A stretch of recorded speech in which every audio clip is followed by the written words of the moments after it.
Hey y'all, it's Megan Green, your Virgo bestie and astrologer and tarot reader. I am here to give you this week's big three. So, the intention of these videos is just to synthesize and break down the top three things that need to know about the astrology and the energy around you this week. It can feel like there's a lot going on.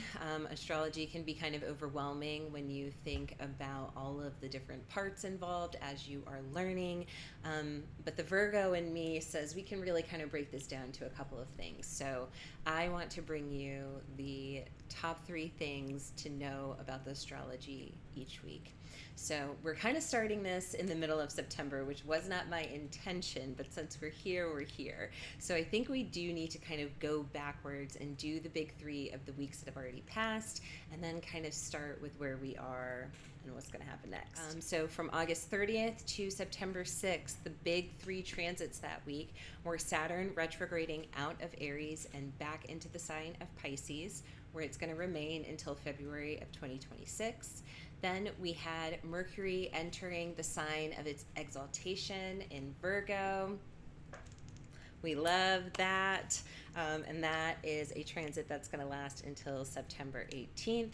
And then we had Mars in Libra square Jupiter in Cancer, which was a period of tension between wanting to take action but still maybe needing to grow or expand in a different direction. So with those two transits, we had kind of like, with Saturn moving back into Pisces, we're revisiting a storyline that we probably thought was over, right? So we had this burst of fresh energy with Saturn moving into the sign of Aries. Saturn entered Aries on May 24th, and so we got a taste of a brand new energy from May 24th of 2025 until September 1st. And then we got a shift backwards. So if you can go back and look at your life and kind of identify where there may have been a shift in terms of what you were focusing your discipline or your structure, or maybe experiencing new challenges or hardships, that is a new storyline that would have been activated in May and carried you through until September. And now we are having that same energy reverse and go back into Pisces. In the sign of Pisces, Saturn has been about trying to identify what's real. Pisces can often be a sign affiliated with illusion and imagination and boundlessness. And so Saturn is very much about definition and about rules and structure. So Saturn moving back into Pisces was trying to bring some structure and some definition to an area of your life that may have been kind of nebulous before. And so you had a long stretch of time where you were worrying about those themes, years.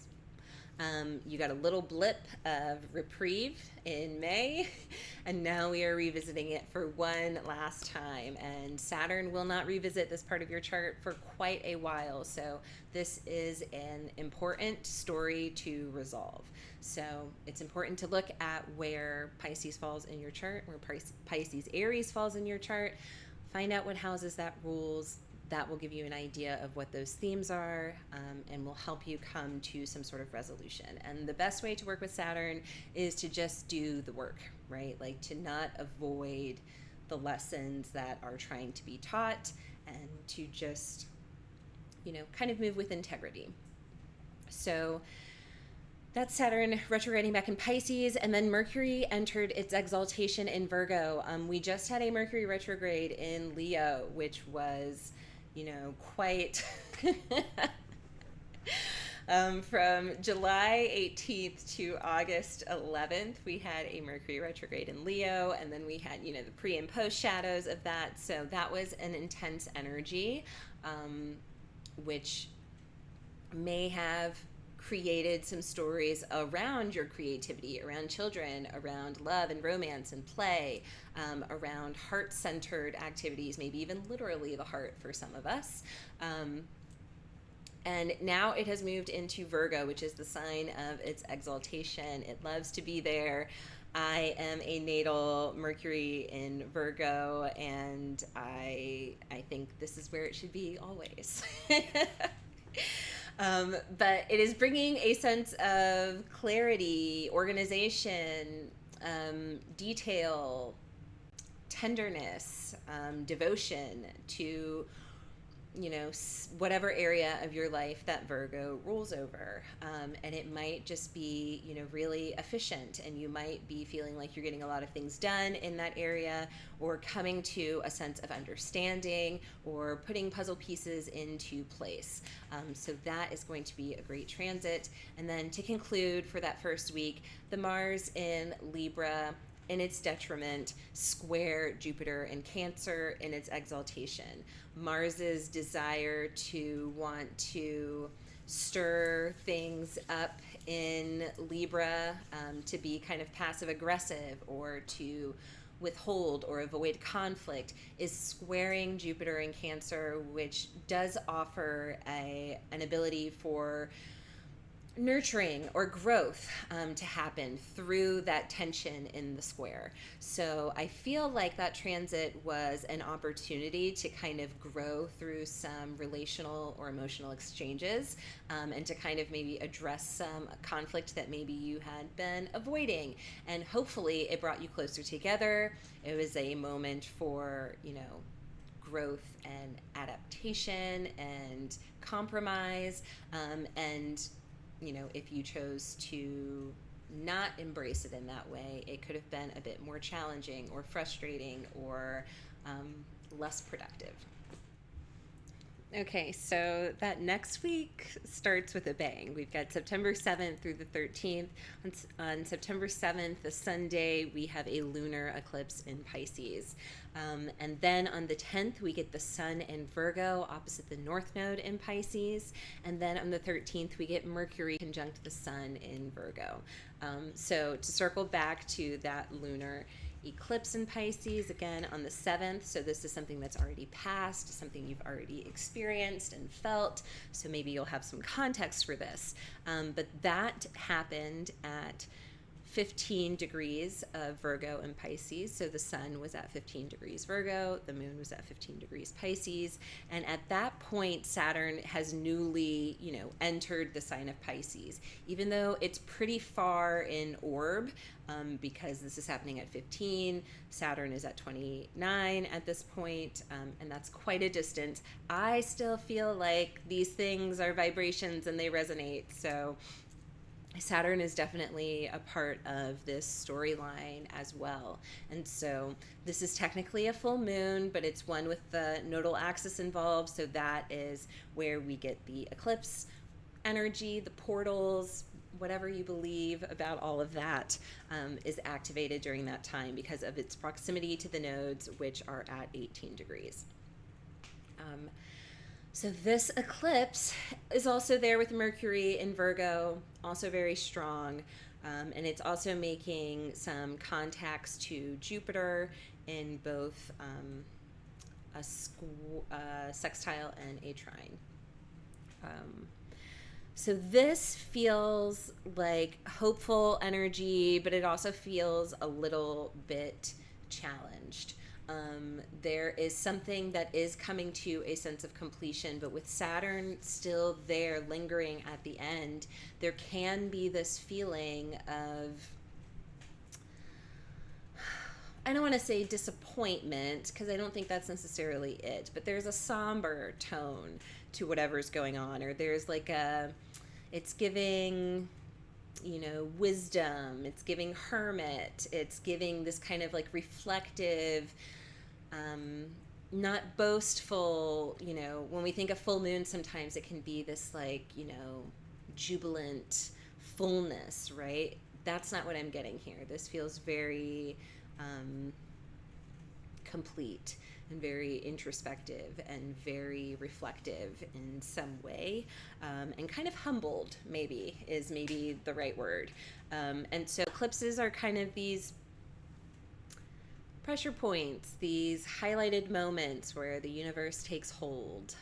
And so it's important to look at your Virgo Pisces house axis, the storylines of whatever is going on there, and to think about what could be coming to a sense of completion or what you might have been humbled by along those themes. And then to talk about the sun opposite the North Node, also, again, similar energy with the eclipses. The North Node represents something that we are trying to develop or attain or move towards, an energy to aspire to. It can also be an energy of excess. And then the sun is our general self, our archetype, our energy, our vitality. In the sign of Virgo, it wants to improve, it wants to get better. There is a yearning for development and for growth in a like tangible way of like, okay, well, what are the next steps? What are the things I need to do? Give me that to-do list. How do I knock this out? And then that North Node in Pisces is the yearning for the dream of knowing that by doing all of these things, we will attain what we are aspiring to or imagining for ourselves. And then obviously with that opposition, it also means that the South Node is with the Sun in that dynamic. And so the South Node can be this part of a release. And so again, with attaining this new thing in the North Node, we do have to kind of shed an identity or shed an old way of doing things, old habits, old thought patterns, old anxieties, old neuroses that have been kind of keeping us bound. All of that needs to kind of be released in order to move into the faith of the North Node in Pisces. And the last transit of that week was Mercury conjunct the Sun in Virgo on the 13th. Mercury, again, loves to be in Virgo. It conjuncts the Sun many times throughout the year, but this is kind of a moment of clarity, of maybe mental inspiration or a small download or an aha moment. It can be, you can feel like something has made some progress, or something that was unclear to you before maybe is precisely clear. It is laser focused and very direct on like what you should be doing or working on next. Or again, a blind spot may be kind of revealed to you, especially in Virgo. Virgo can be very analytical in noticing a pattern that is off or, something that doesn't make sense. And so maybe with that connection of Mercury and the Sun together in that sign, something that was off kilter before has now been able to be shifted back into place. So kind of after the eclipse happens, it kind of tames and gets a little bit quieter. But again, that was the big three for September 7th through the 13th. And now to get to this week's big three and how things will resume, hopefully every week moving forward. From September 14th through the 21st, we have Mercury entering the sign of Libra on September 18th, where it will be until October 6th. On September 19th, the very next day, we have Venus entering the sign of its fall, Virgo, on the 19th, where it will be until October 13th. And then we have the total solar eclipse in Virgo on September 21st at 29 degrees of Virgo, opposite Saturn in Pisces. This is going to be a major eclipse that is going to be kind of notable or stand out in the overall eclipse cycle. So Mercury leaving Virgo, where it is in exaltation, and entering the sign of Libra is fine. There's nothing wrong with Mercury being in Libra. It is pleasant. It's diplomatic, especially with Mars being there kind of stirring things. Mercury joining might be able to bring some pacifying communication to an area of conflict, maybe some negotiations or, discussions of fairness can happen and kind of ease some of the agitation that Mars in Libra may have been feeling, or some of the repressed kind of people-pleasy, but also kind of passive-aggressive. That's the tone that I get with Mars in Libra.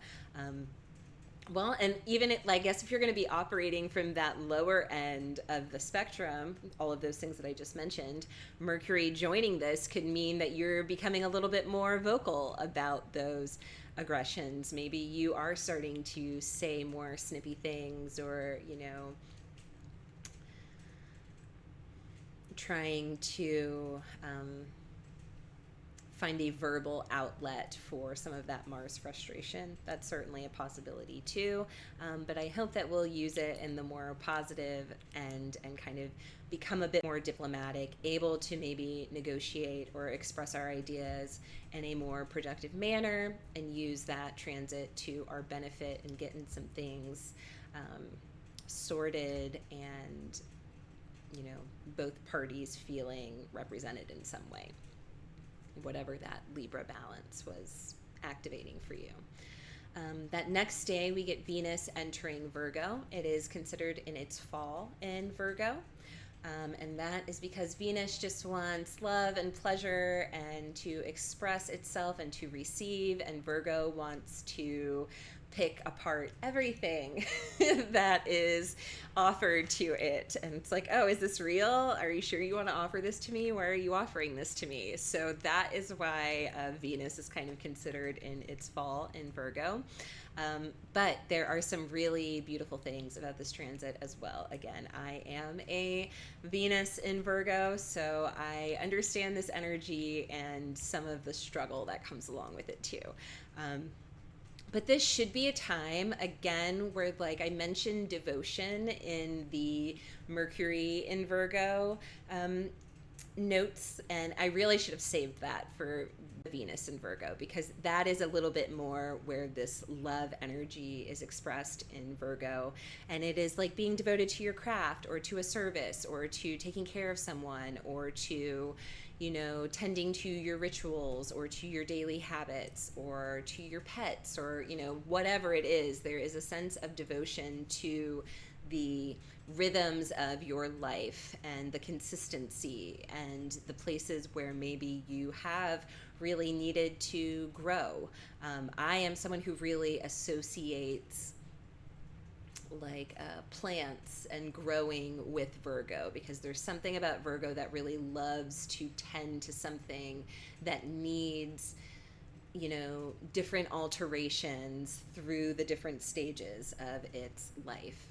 So I really kind of see this Venus in Virgo time as a moment to kind of connect with that area of your life, whatever part of your chart that Virgo rules over. It's going to get a little bit of this tenderness and this devotion and this desire, maybe even for healing. And maybe that is a way that you are expressing love, is maybe through self-care, or through,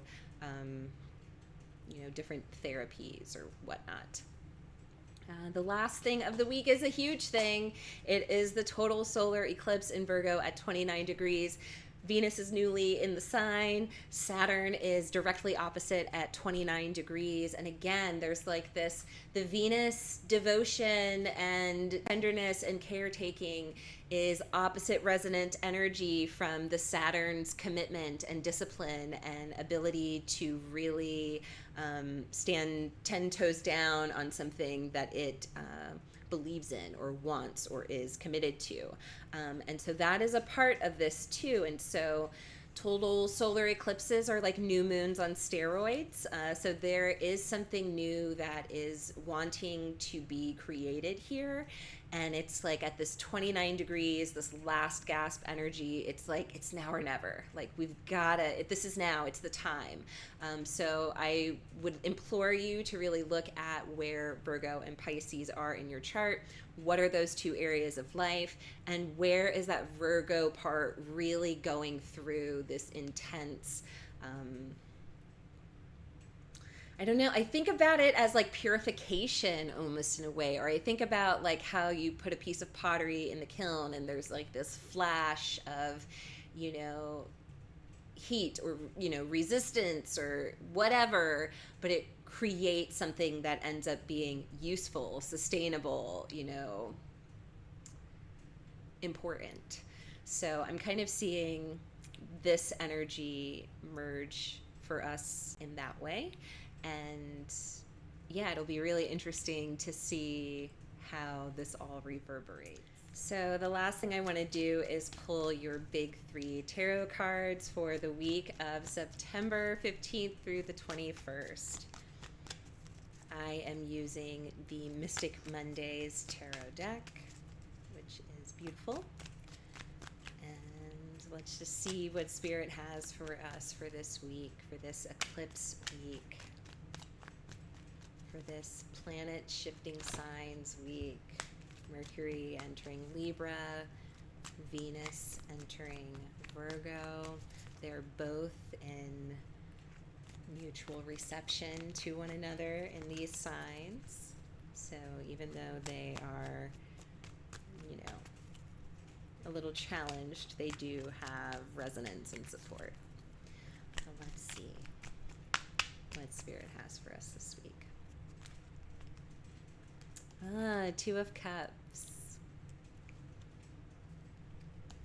The Fool.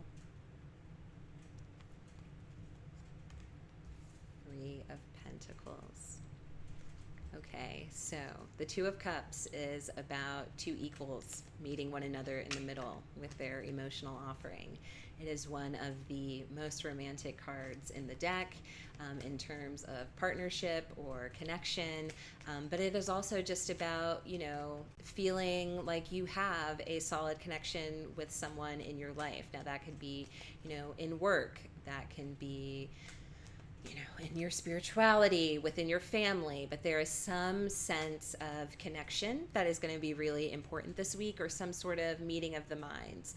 Again, I'm thinking about that Mercury in Libra, the ability to be kind of diplomatic or to find a sense of compromise.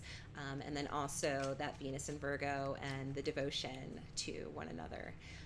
And then we have the Fool, which is a new beginning, and it kind of even looks like we've got an eclipse popping off right there.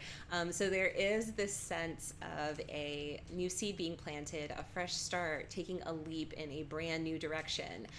And then the final card is the Three of Pentacles, which is about teamwork, collaboration, hard work, dedication, and about support.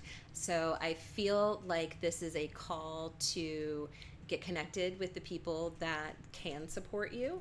I think this is also a call to be like, okay, it's time to buckle down and get to work, and to really establish yourself with the right teammates or coworkers or collaborators, or also just accepting that whatever you're doing next is going to require effort, dedication, and a willingness to kind of do what needs to be done. So I love this spread for this week. What a beautiful way to end this week. This was your big three. I am Megan Green, your Virgo bestie and your favorite astrologer and tarot reader, I think. Or I'd like to think. Or I'd like to earn that. That's my Three of Pentacles. See you guys next week.